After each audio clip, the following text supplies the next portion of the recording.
going on, you guys? It's your boy Alex West Collects here, bringing you another figure review. Today we are taking a look at Legends Series 10 John Cena. This is now hitting your local Target stores. For some reason, don't ask me why. I don't know if this is a new marketing strategy by Mattel or what, but only Cena and Vader are hitting now, which is April 2021. I was told DDP and Brutus will be hitting at a later date, as late as July, so stay tuned for news on that. But for some reason, we're getting Cena and Vader first, and DDP and Brutus later on. But you know, this figure is looking pretty good. It's it kind of doubles up as a 2-in-1. You get kind of a flashback John Cena from his debut, and his matchup with Braywyatt, the Fiend from last year's WrestleMania.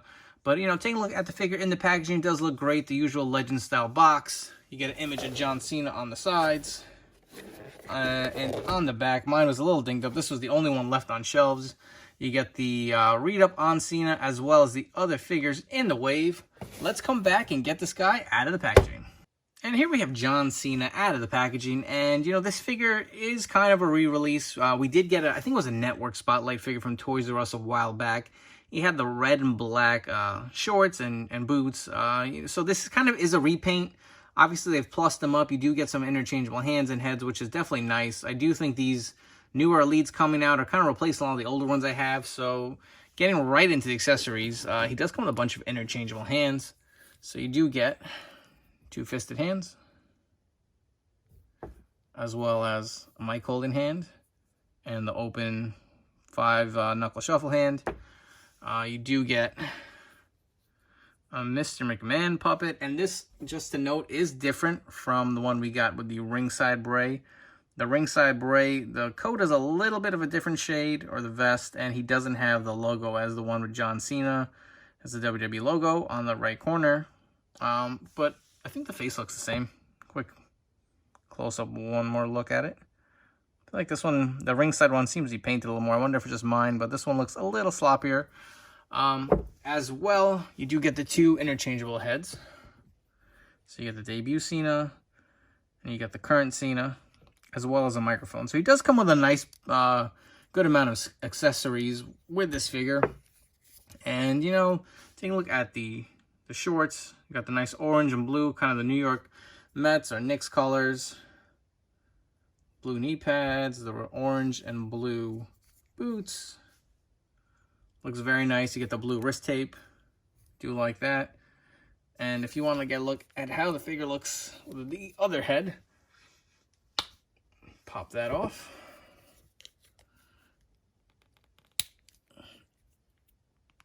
And pop that on. Not too bad. You get a modern day Cena from when he fought Braywyatt. And, you know, while we have this head on, let's get good old Bray in the frame. So we got Braywyatt. You got the Fiend. Just to give you an idea of how they pair up together. Let's come back and we'll get some Cena comparisons.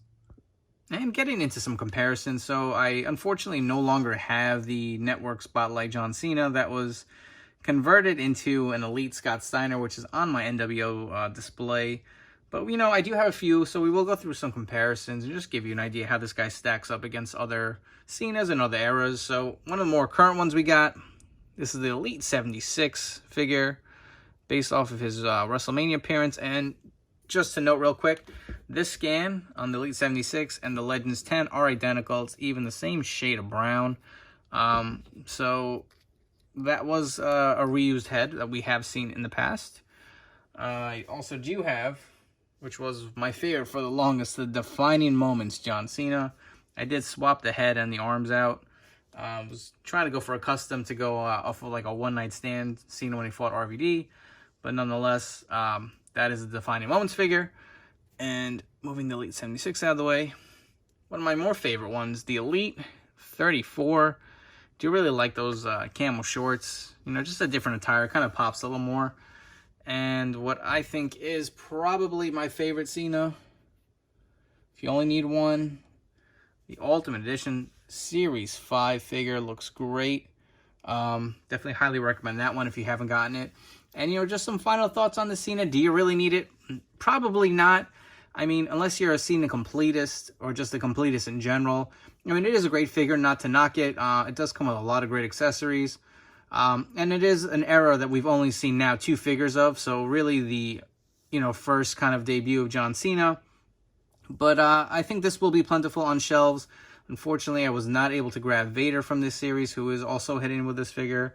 But, I mean, if you want another Cena figure kind of to represent his debut, I'd say definitely go for it. It definitely is a great figure. I do like the attire. Definitely will pop on the shelf. And it really doubles as a 2-in-1. You can go with the debut. You can go with the current one from when he fought Bray at WrestleMania. So, I hope you guys enjoyed this review. As always, please make sure to hit that like button. Subscribe to my YouTube channel for more great content. And follow me on Instagram at AlexWestCollects. Thanks for checking out this review and take care.